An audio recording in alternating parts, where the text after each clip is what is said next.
Very good morning, nice to be together again. It's BBC Radio Oxford, I'm Kat here till 1 o'clock. Now, what do you know about cluster headaches? Sufferers of the condition would be very jealous of you. They cause severe, debilitating pain.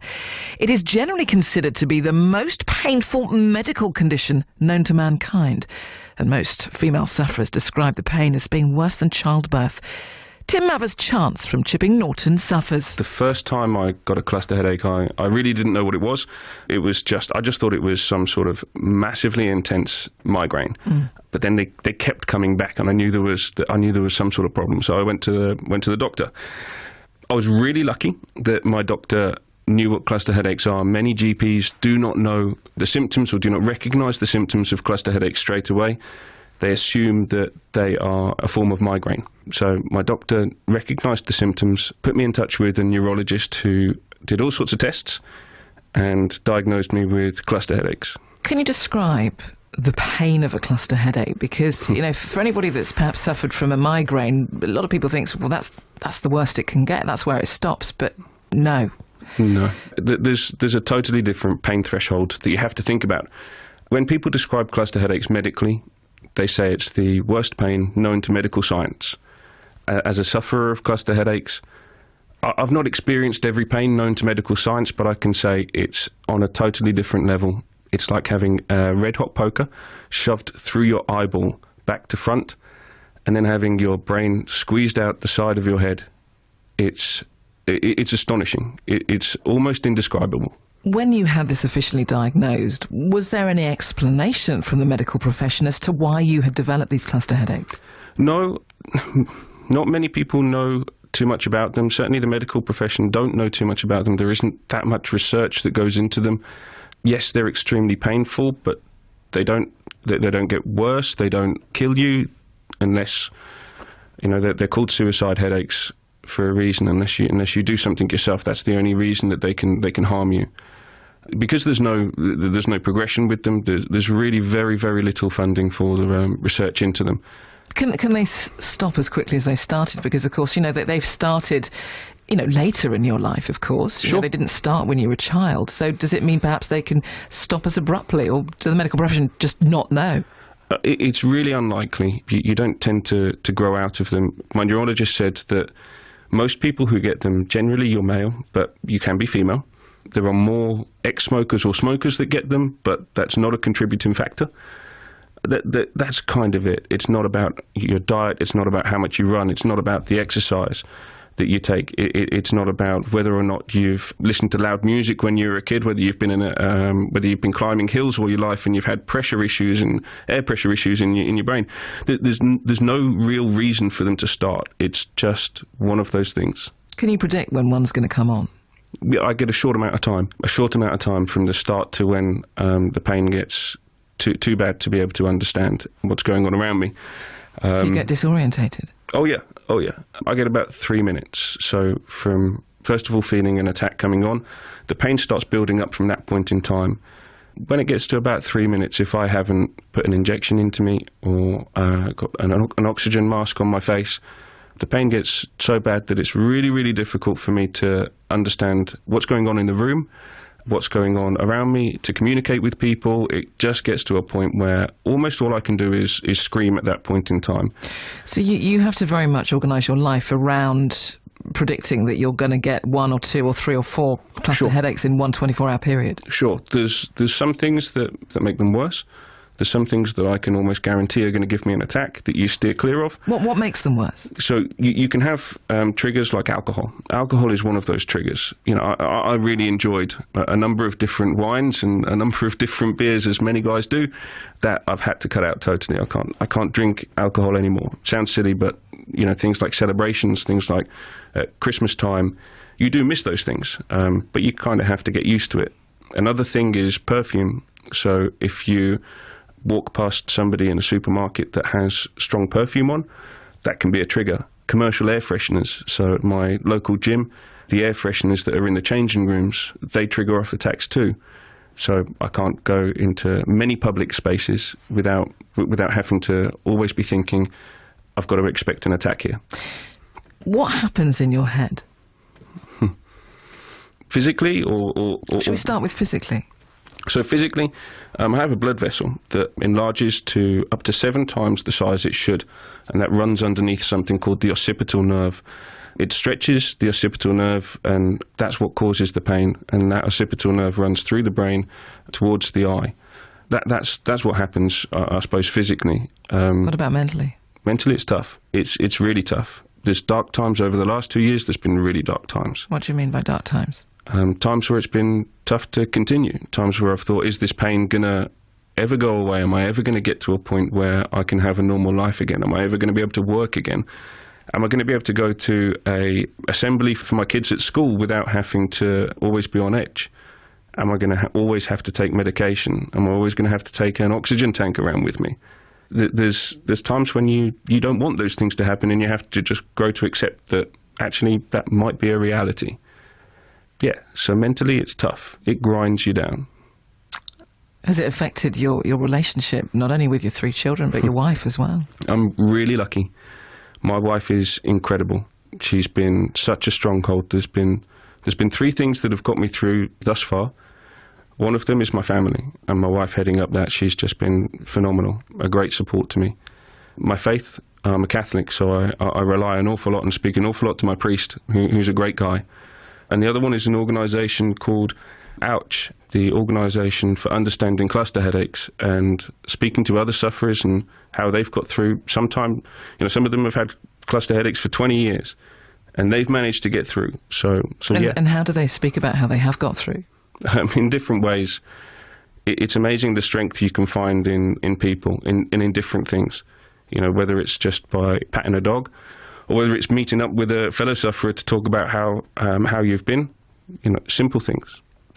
You mentioned if you don't have access to an injection or an oxygen mask within, a very, very short amount of time of getting the symptoms that a cluster headache's going to come on, then you're in trouble. Yeah. You've brought a tank with you. Yes. Can you just explain, actually, the tank that I guess you carry around whenever you leave your front door? Yes. It's an oxygen tank. It's pure oxygen. And I have to have high flow oxygen in order to relieve an attack. And what that does is it saturates your lungs with oxygen. So your heart rate slows down, knowing it doesn't need as much oxygen to be pumped around. It doesn't need to work as hard.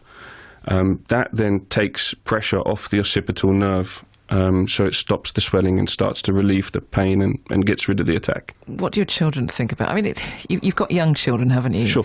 And I know that your youngest is just 4 years old, actually. Yes. What does she know about what Daddy's suffering from, especially when the oxygen mask and the tank comes out? It's quite frightening for a little girl. Yeah, she's great, actually. She tries to help me. The mask has a bag on the bottom of it which inflates, and she squeezes the bag to try and get more oxygen in to help me, which is the sweetest thing in the world. It doesn't help, but it's the sweetest thing in the world. And my older boys, they're 5 and they're 8. They just say, "Oh, Daddy's got a headache. Let's leave him to it." And then they come and give me a cuddle afterwards, and those cuddles are the best cuddles in the world. They're the ones that remind you why you've just sat through that pain. That's Tim Mavers Chance from Chipping Norton, who's a sufferer of cluster headaches. I had never heard of a cluster headache before I spoke to Tim. They are the most debilitating and painful medical condition, well, they're certainly considered to be, known to mankind.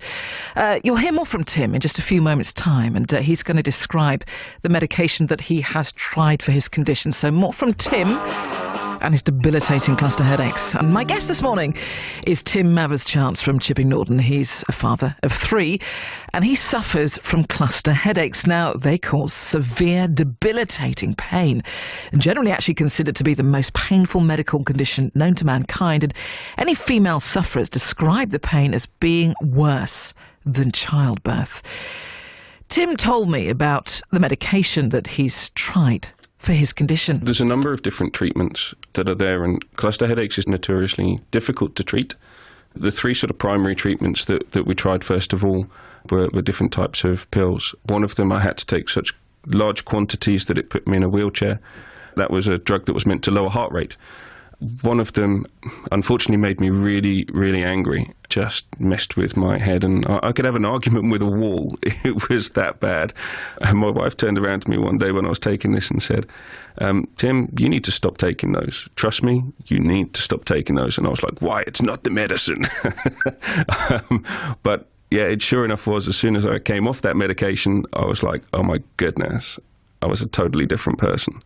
The other one, just the quantities got so much that it dumbed me down to a comical value. If you've ever seen the film Dumb and Dumber, that was my life for a short space of time. It just really stopped me from being able to think straight.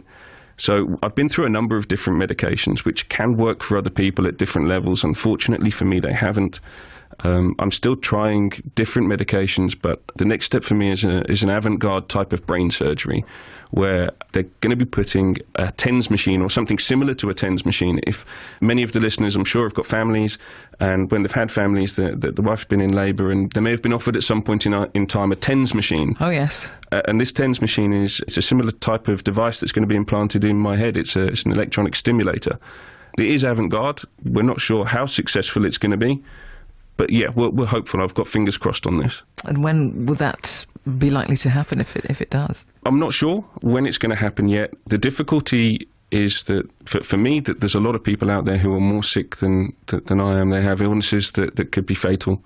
And I totally understand that I'm just going to keep on getting these headaches. So the neurosurgeons have to prioritise and will always prioritise people to that operating table where they can save a life. So I sit on a waiting list, waiting for a space in time where they have a gap for me. But you know what? I've seen a video of you going through a cluster headache, and Sure. For anyone to see that would certainly see you as a priority. Cat Orman on digital 95.2 FM and online. BBC Radio Oxford. Radio for Oxfordshire. Now, hearing from Tim Mavers Chance from Chipping Norton this morning. He suffers from cluster headaches, and they are considered to be the most painful medical condition known to mankind. In fact, any female sufferer describes the pain as actually being worse than childhood. I saw a video of Tim suffering from a cluster headache. Here's just some of the audio from that video. This is a cluster headache. I get these 5 or 6 times a day and night. The pain is intense in my eye. It feels like somebody's trying to push something through my eyeball. I don't think I'm at the back of the queue. Let's put it that way. But Do you know how awful that? Just to see that, to see somebody in so much pain, and to see a grown man describe the pain and try and almost scratch his own eyes out because he was in so much pain. Do you know how affecting that is? it's tough. I was so brave to do that, though, too. Not many people know about cluster headaches. They don't know what it is to have them. They've not seen attacks. They don't understand how painful this can be, and that's why I did the video. How long ago did you do the video? It was just about a year ago, just over a year ago now. At that point in time, I thought, wow, I've been coping with this for such a long time. I need to be able to tell people about it. I need to be able to get some understanding as to why it's happening, and let people know that if they're suffering with the same thing, what it can be like. Yeah, I mean, I thought maybe a couple of hundred people. I'd be really chuffed if a couple of hundred people looked at this video, and 45,000 people have viewed this video so far. I've had huge amount of support in people writing to me and saying, you know, that they've had the same thing, or have I tried this type of thing, or just offering me prayers. And I've been really touched by it. I've been really moved by how many people have connected with me on some way. Mm. You're crowdfunding, aren't you? I am. What for? When I have my brain surgery, it's going to take a decent amount of time for me to recover and to be able to work out whether or not it's worked. I have a family. I have a wife who wants to look after me, who's going to have to take a number of weeks and maybe months off work. I have kids who aren't going to be able to do certain things because I'm not going to be able to do them. My wife isn't going to be able to do them. We're not going to be able to afford to do them. And it's a really humble campaign, but it's just to try and help my family get through what will be a really tough time.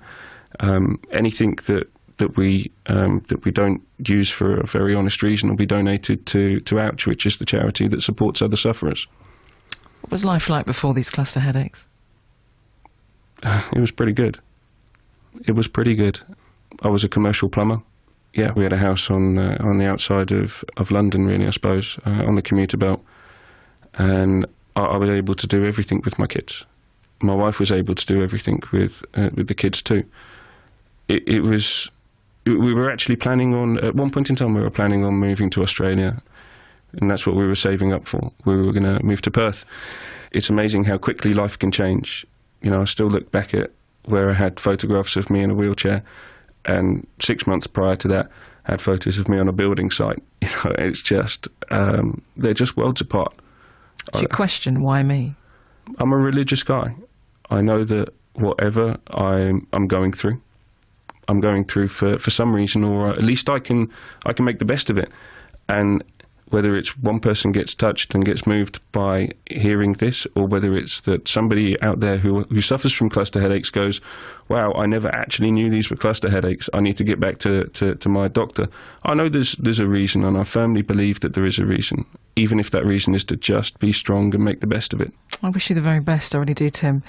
What's your crowdfunding page? It's GoFundMe.com/clusterhead. And that's Tim Mavers Chance from Chipping Norton describing how cluster headaches have affected his life. It's